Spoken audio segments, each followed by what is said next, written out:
The Texas Tech Raiders left no doubt today in the Big 12 championship game, beating BYU very handily, knocking them very likely out of the playoff race.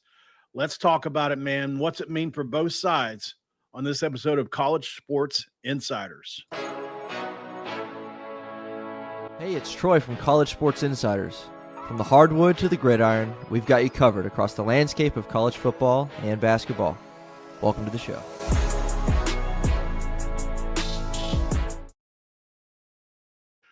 What is up, guys? Welcome back in. My name is Mountaineer Paul. This is Troy.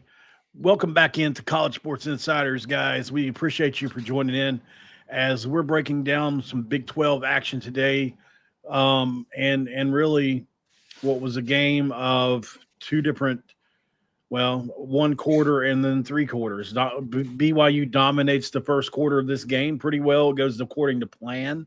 Yep. They look like they scripted the game out really well with those first 20 plays. Aaron Roderick called a great first quarter. Very similar to how Neil Brown used to do for West Virginia, actually. He was really great at scripting plays out against tendencies. And then once you get into the thick of it, that's when a lot of coordinators can struggle against superior teams. And in this game, Texas Tech proved it's the first time wasn't a fluke. BYU playing with a freshman quarterback, just not enough to beat them on probably almost any given day. Texas Tech clearly the class of the Big 12. We can have a discussion whether or not BYU should be included in the playoff race or not. Mm-hmm. But at the end of the day, this is Texas Tech's day, and they deserve it. Yeah, Texas Tech proved, you're right, exactly, that it wasn't a fluke and that they are in a league of their own in the Big 12 this season. Just straight up are, because this was a dominant performance. I think it hit the nail on the head too with this, even comparing it to Neil Brown in West Virginia, what he would do in the first quarters to start games.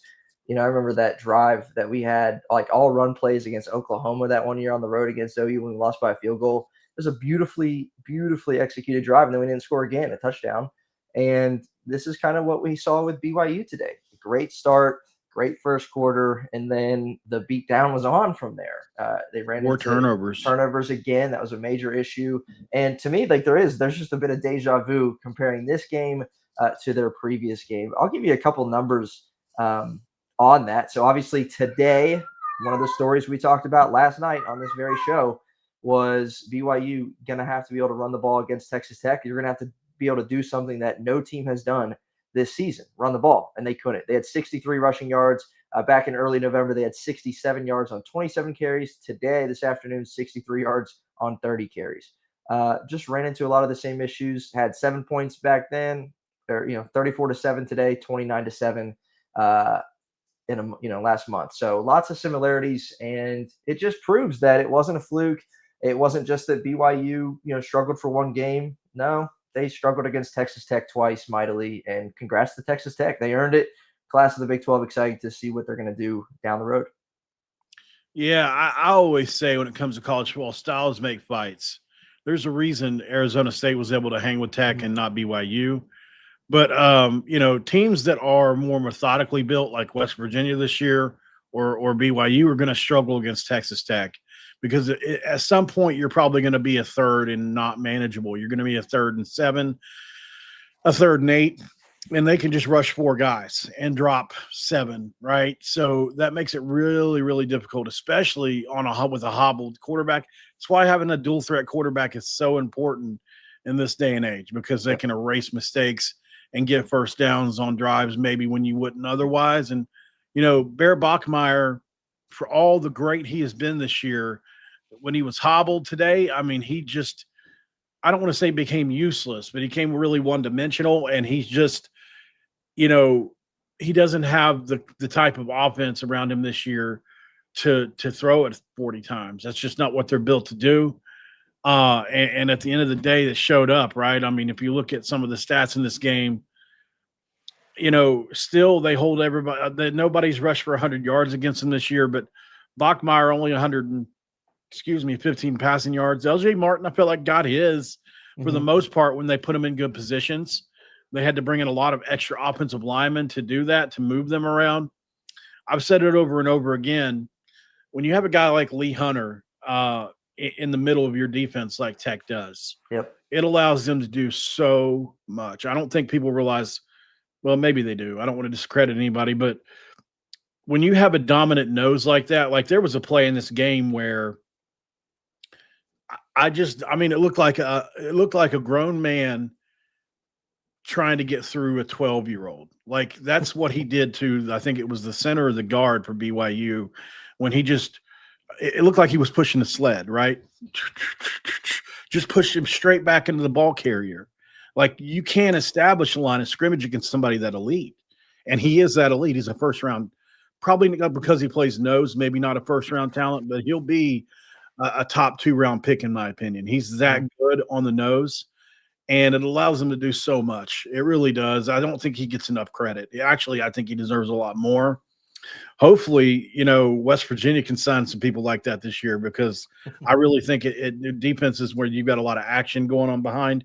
That's what you need. Baron Morton, I heard Drake Toll say 1 out of every 3 Baron Morton passes is either wildly off or a dot. And that's really a great way to describe what he does. That's true. Like he's either almost throwing a pick or it's like, man, where did that come from? And he is a 4-star guy. I remember when he came out, his first game was against us. So I had a lot of research on him prior to the West Virginia game years ago. So, I knew he came out and you could see the arm talent from day one for them. And he's still here. Like this is what his 3rd year at Texas Tech, maybe 4th. So there's not much that's going to rattle him. And that's another thing with BYU.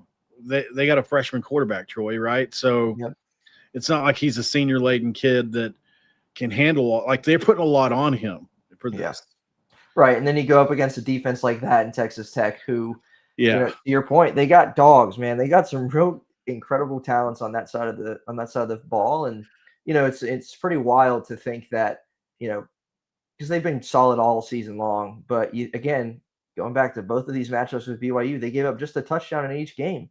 Like it's almost, we talk about their defense so much, and it almost feels like it's not enough at times because of just how well they've played all season and how much of a force they've been with some of those guys they got over there. I'll mention too. We mentioned last night in the preview episode, these Texas Tech running backs, Jacoby Williams, Cameron Dickey, both got it done on the ground today. Nothing crazy, but efficient. 15 for 80 for Williams, 18 for 72, and a touchdown for Cameron Dickey. So 33 carries between those two guys. Just a 2-headed monster at running back for Texas Tech, and it led to a pretty notable difference, obviously, in this game. And then Baron Morton put up really eerily similar numbers the first and second time. So he had 20 for 33, 215. And 2 touchdowns in this one, and then he threw 17 to 32 for 219 last time these two teams went at it. So deja vu, man. Got it again. They put the beat down on him again, and Texas Tech's moving on. Yeah, and just when you think Texas Tech didn't have any other playmakers, Reggie Virgil steps up today as the number 1 target on a day when their top receiver, just not that he didn't have it, it's just they didn't need him very much. Jacob Rodriguez does finish this game with 13 tackles. It felt like he was never really mentioned, but he was all over the place. And then the kid Roberts, the linebacker, they were talking about him all game long. The play he made against Bear, that's exactly what I'm talking about. When you've got a guy, that's such a well-coached defense because, obviously Bear on that play was fooled, I guess you could say, because it looked like he was going to bite down on the play, on the fake. And instead he stopped and went back out and just watched his eyes, mirrored the quarterback, and he threw it right to him. Probably next year, Bear doesn't make that play, right? He probably throws it away or something else. But one thing I think we've seen, Bear needs to get a little bit better as a passer. He had a great game against us, and he's had a great game against other teams, but he is a little bit inconsistent at times in the pocket. So hopefully he can grow a little bit in that area. Certainly they've only got really 1 true receiver in Chase Roberts, and they've got a gadget guy in Parker Kingston who can run reverses. He can run passes out of the backfield and things. But and then they had the tight end who really got hurt, man, on 2 different plays. in this game. I felt really bad for him. I was scared. The one play, because it was right in the heart area. He got literally drilled right in the heart area. And then 2 plays later, I mean, what a tough guy. He comes back in. They run a little fake block and release, and he catches that thing and just gets whacked again. So, he played really well for them. And I felt like he was, a big part of their game plan. And it seems like he just wasn't the same after that. And that was really, Carson Ryan, that's the guy's name. I think that really hampered their game plan. And he could tell he's exactly what BYU typically has too, is those big physical dual kind of guys that can block and pass. So, or block and catch the pass. So, I get it. It's a tough thing for them to try to go up against Tech, but let's go to break on that one, Troy, really quick, and we'll shift gears. Danny Cannell said something. I wanted to ask you about this. Danny Cannell said something right before I came on here. He said Miami and Notre Dame were heads and shoulders above both teams playing on the field today. I take issue with that. We'll talk about that in just a second.